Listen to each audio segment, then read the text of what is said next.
사랑하는 성도 여러분, 오늘 또 하루를 시작하게 되었습니다. 오늘도 주 안에서 평안하시고 믿음으로 승리하는 축복의 하루 되기를 주의 이름으로 축복합니다. 벌써 토요일이 되고 내일은 주일이 되는데 교회 모여서 함께 찬송 부르고 함께 예배할 수 없는 상황이 많이 속상하고 가슴이 아프고 또 어려운 시간입니다만은, 그럼에도 우리가 예배를 어디서 드리든 어떤 모습으로 드리든 결코 예배는 중단될 수 없다고 하는 것을 기억하고 오늘 또 말씀으로 하루를 시작하겠습니다. 오늘은 로마서 12장 14절 21절 말씀 우리 함께 나눌 텐데요. 먼저 말씀을 함께 읽고 나누도록 하겠습니다. 너희를 박해하는 자를 축복하라. 축복하고 저주하지 말라. 즐거워하는 자들과 함께 즐거워하고 우는 자들과 함께 울라. 서로 마음을 같이하며 높은 데 마음을 두지 말고 도리어 낮은 데 처하며 스스로 지혜 있는 채 하지 말라. 아무에게도 악을 악으로 갚지 말고 모든 사람 앞에서 선한 일을 도모하라. 할 수 있거든 너희로서는 모든 사람과 더불어 화목하라. 내 사랑하는 자들아, 너희가 친히 원수를 갚지 말고 하나님의 진노하심에 맡기라. 기록되었을 때 원수 갚는 것이 내게 있으니 내가 갚으리라고 주께서 말씀하시니라. 내 원수가 줄이거든 먹이고 목마르거든 마시게 하라. 그리함으로 내가 숯불을 그 머리에 쌓아 놓으리라. 악에게 치지 말고 선으로 악을 이기라.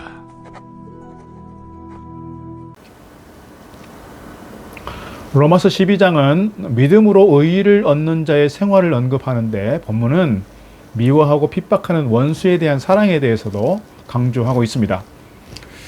오늘 앞부분에 있는 9절 13절 말씀이 하나님 사랑과 형제 사랑에 대한 부분이라면, 오늘 본문의 말씀은 이웃 사랑의 범주에 해당되는 내용인데요.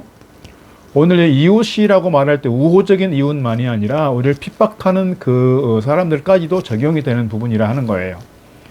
그러므로 이웃 사랑이라고 하는 것은 교회 안에서 형제뿐만 아니라 사회적 관계까지 적용되는 부분이다, 이렇게 말씀드릴 수가 있습니다. 오늘 보면 18절 말씀 보면 할 수 있거든 너희로서는 모든 사람과 더불어 화목하라 그랬습니다. 화목하라, 우리가 자주 듣는 그 에이레네라고 하는 단어가 있는데요. 에이레뉴오라고 하는 단어에 신약에 약 4번 정도 평화를 유지한다, 다른 사람과 더불어 평화롭게 산다, 그런 단어 우리가 기억하면 좋겠습니다. 우리를 좋아하는 자뿐만 아니라 좋아하지 않는 자와도 화목해야 한다는 것이 성경의 말씀이고요. 잘해주는 자뿐 아니라 상처를 주는 원수까지도 이웃에 포함하여, 그래서 모든 사람과 더불어 화목하라 하는 것이 오늘 주어진 말씀입니다. 우리가 주어진 사명은 무엇입니까? 하나님께서 화목을 이루시기 위해서 예수님 보내주신 것처럼 우리도 화목을 위해서 하나님의 부르심을 받았음을 알아야 한다는 거예요. 반드시 화목의 직책을 감당하는 일에 우리가 최선을 다해야 할 것입니다. 모든 사람과 더불어 화목하는 자가 되기 위해서 오늘 말씀 몇 가지 우리에게 가르쳐 주고 있습니다. 오늘 14절 말씀 보면 화목을 위해서는 저주가 아닌 축복의 말을 해야 한다는 걸 말씀하고 있습니다. 14절, 너희를 박해하는 자를 축복하라. 축복하고 저주하지 마라 그랬습니다. 축복이라고 하는 말은 좋게 말한다, 그런 뜻인데, 그렇다면 우리가 어떻게 박해하는 자들을, 우리를 핍박하는 자들을 위해서 그들을 사랑의 마음으로 그들을 축복할 수 있겠는가? 사실 어려운 과제이지만 말씀은, 주님의 정신은 그렇다는 거예요. 저주를 해도 시원치 않은데 축복하라는 말이 어떻게 가능하다는 거냐 하는 거지요.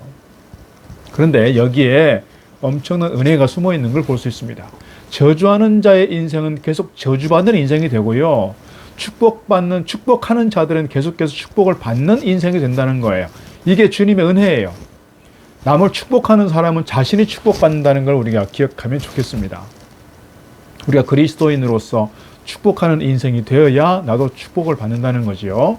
자신을 핍박하는 사람을 스스로 해결하려 들면 사실 좋지 않아요. 하나님께서 해결해 주셔야 됩니다. 그래서 오늘 본문 뒷부분에서 그 말씀 강조하는 거예요. 그렇기 때문에 핍박하며 괴롭히는 사람을 축복해야 한다는 거고요. 원수까지도 축복할 수 있어야 한다는 거예요. 이것이 어렵고 불가능하다고 저주만 하면 우리는 저주받는 인생으로 남게 된다는 거예요. 그런 점에서 우리가 나에게 해를 끼치는 사람에 대해서도, 나를 힘들게 하는 그 사람에 대해서도 축복하고 살리는 말들을 함으로써 우리 안에 평화가 일어나고 우리 안에 화목이 일어나야 할 줄로 믿습니다. 두 번째는 기쁨과 슬픔을 함께 한다는 거예요. 오늘 15절 말씀. 즐거워하는 자들과 함께 즐거워하고 우는 자들과 함께 울라 그랬습니다. 화목이라고 하는 것은 우리가 함께 하는 데 있습니다. 슬픔을 함께하고 슬픔을 함께하며 함께 우는 것은 영적이고 윤리적인 소양이 있는 그리스도인이 할 수 있는 것 같아요. 특히 잘 되는 일에 대해서 진심으로 기뻐해 주는 일 쉽지 않습니다.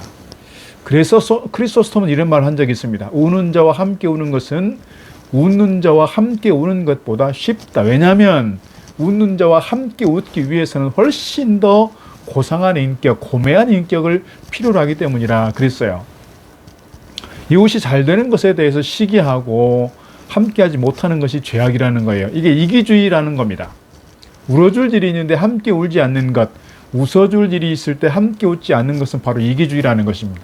우리가 이런 이기주의를 극복해야 화목을 이루게 되고 공감대를 가지고 즐거운 일에 함께 즐거워하고 슬픈 일에 함께 우는 마음을 가질 때 우리는 화목의 역사를 우리 가운데 이루어가게 되는 줄 믿습니다. 오늘 16절 세 번째로 화목하기 위해서 마음을 같이 하고 서로 겸손해야 한다는 겁니다. 화목하기 위해서는 낮아져야 한다는 거예요. 겸손으로 더 낮은 자리에 처하기를 즐겨야 가능하다는 것입니다. 오늘 16절 말씀 보면 서로 마음을 같이하여 높은 데 마음을 두지 말고 도리어 낮은 데 처하며 스스로 지혜 있는 채 하지 마라 그랬습니다. 서로 마음을 같이 한다는 것은 아무도 서로 간의 인종이나 출생이나 계급이나 재산에 따라서 사람들을 차별하지 않는 걸 말하는 거예요. 그러한 차별은 사람들이 예수 그리스도의 지체가 되어서 모두가 한 몸을 이름으로써 사라져야 한다는 거예요. 한 몸의 지체인 이들 사이에서는 다른 지체보다 높아지고 군림하며 지배하려 하기보다는 다른 지체들을 잘 섬기려고 하는 것이 한 몸인 공동체를 위해서 유익하다는 거죠. 그래서 서로 마음을 같이 하여야 겸손해진다는 것, 겸손한 사람은 다른 사람을 무시하지 않는다는 것 기억하면 좋겠습니다. 높은 데 마음을 두지 않고 낮은 데 처하는 마음을 가지고 남보다 더 가졌다든지 더 배웠다든지 더 누린다든지 더 많은 지위와 힘이나 권력이 주어져 있다고 교만하게 행하면 결코 화목할 수 없다는 거예요. 하나님의 은혜를 아는 사람은 낮아지게 됩니다. 하나님은 교만한 자를 대적하시기 때문에 그렇습니다. 겸손은 자기 나를 드러내는 삶이 아니라 겸손은 하나님을 드러내는 삶이라고 말씀드릴 수 있습니다. 나를 높이는 것이 아니라 다른 사람을 높이는 삶이 되는 것이고요. 자신의 공로를 생각하고 자신을 높이는 모습은 뭐냐? 교만입니다. 그러나 겸손한 자는 언제나 부족을 고백하며 살아가게 되는 것 같습니다. 서로 높아지려고 할 때 그 안에 불화가 시작되지만 서로 낮아지려고 할 때 화목하게 되는 역사가 우리 가운데 나타나게 될 줄로 믿습니다. 남아프리카 공화국의 넬슨 만델라 대통령이 있습니다. 인권운동가로서 27년 동안 억울하게 감옥살이를 했습니다.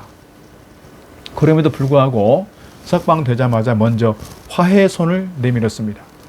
먼저 화목을 주선했기 때문에 흑백의 갈등을 해결하는데 평화를 가져왔습니다. 대통령이 된 후에도 백인 교회는 여전히 흑인의 그들을 받아주지 않았어요. 그렇지만 대통령까지 된 만델라가 그 교회까지 찾아가서 예배에 참여하고 그래서 화목을 주선하게 됐습니다. 하나님은 모든 사람들과 더불어 화목하라고 우리에게 책임을 주셨다는 것 기억할 수 있기를 바라겠습니다. 어느 마을에 두 집이 있었습니다. 한 집에는 아이가 없는 중년 부부가 살고 있는데 어찌된 일인지 싸움이 그치는 일이 없었습니다. 그런데 옆집에는 대가족이 살고 있었습니다. 젊은 부부하고 두 아이 그리고 시부모님까지 함께 사는 대식구였는데 언제나 온 집안이 싱글벙글 웃는 날이었습니다. 보기에도 아주 행복한 그런 모습이었습니다. 부부싸움을 일과처럼 하고 있는 옆집 부부에게는 이해하기 어려운 그런 수수께끼 같은 신비로운 집이었다는 거예요. 그래서 어느 날 그들을 찾아갔습니다. 대체 어떻게 해서 많은 가족들이 매일매일 싸움 한 번 하지 않고 살아가십니까? 그래서 옆집 젊은 주인이 웃음을 띠면서 이렇게 말하는 겁니다. 그거 말입니까? 당신네 집에서 부부싸움을 그치지 않는 것은 두 분이 다 착한 사람이기 때문이고요. 우리 집에 싸움이 없는 것은 우리가 모두 악한 사람들만 모여있기 때문에 그런 겁니다.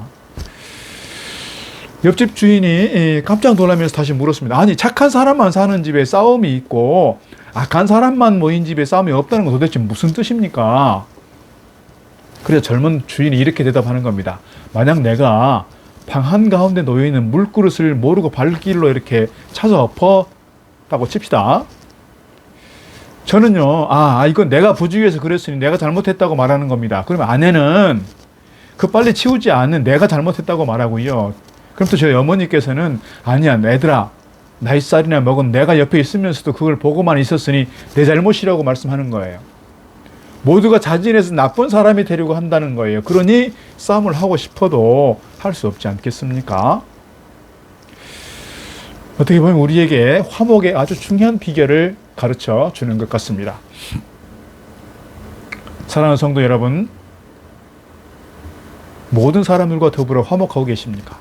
가정 안에서, 교회 안에서, 또는 이웃 사람들과 관계 속에서 화목하고 계시는지요? 아니면 불화 가운데 계시는지요? 모름지리 그리스도인은 화목의 대사가 되어야 하는 줄로 믿습니다. 주님께서 십자가에서의 희생으로 인해서 우리가 하나님과 화목하게 되었다는 사실을 잊지 않는 것 우리에게 필요합니다. 주님 안에서 생명이 죽음을 이긴 것 같이 그 안에서 사랑이 증오를 이기게 해야 한다는 거예요. 한 공동체 수많은 사람들로 하여금 한 몸 되게 하는 것은 사실은 사랑밖에 없는 것 같습니다. 사랑만이 진정한 화평의 길이고 화평의 힘이요, 화평의 원리다. 이렇게 말씀드릴 수가 있겠습니다. 우리를 박해하는 자들에 대해서, 우리를 미워하는 자들에 대해서, 내가 힘들고 어려운 그런 사람들에 대해서조차도 오늘 말씀에서는 저주하지 말고 축복하라고 말씀하고 있습니다. 이웃과 더불어 함께 즐거워하고 함께 우는 자가 되라고 말씀하고 있습니다. 뿐만 아니라 높은 데 마음을 두지 말고 도리어 낮은 데 처하는 자가 되어서 모든 사람과 더불어 화목을 이루는 복된 성도들이 다 되기를 주의 이름으로 축복합니다. 그 사랑받고 있지요. 당신을 사랑받고